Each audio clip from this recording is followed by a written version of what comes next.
nik irakurriko dizuet ipuin bat zarra dana nei txikitan asko gustatzen zitzaidana. Nork egin zion buruko ura Satorrari? Egun batean Satorra bere etxetik atera zen, eta plast, gauza bat erori zen bere buru gainera. Biribila eta marroia zen, txorizo baten antzekoa. Hau da hau, esan zuen Satorrak, nork egin dita buruan?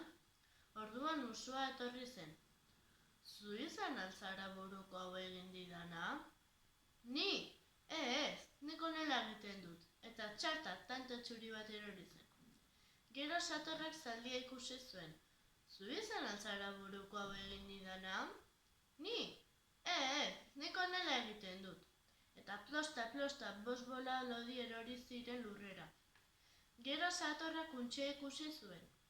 Zu altzara buruko hau egin didana? Nik? Honela egiten dut. Tar, eta 15 bolatxo erori ziren lurrera. Gero ontza ikusi zuen Satorra. Zu izan altzara buruko hau egin didana? Ni? Nik honela egiten dut. Klasta, mokordo pila erori zen lurrera. Orduan, Satorrak begia ikusi zuen. Zu altzara buruko hau egin didana? Ni? Ez, nik honela egiten dut. Eta plost, opil berde bat erori zen.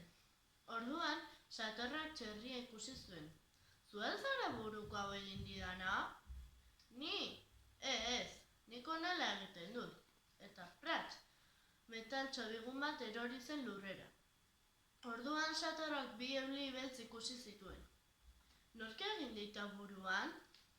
Itxaron dastatu zuten eta esan zioten. Argi dago, txakur bat izan da. Orduan badakin nork egin didan buruko hau. Kiskurrek, Arakinaren txakurra. Orduan Satorrak Kiskurren etxeko teilatu gainera igo zen, eta plist, bolatxo beltz bat erori zen Kiskurren buru gainera. Satorra pozpozik lurrazpian eskurtatu zen berriro.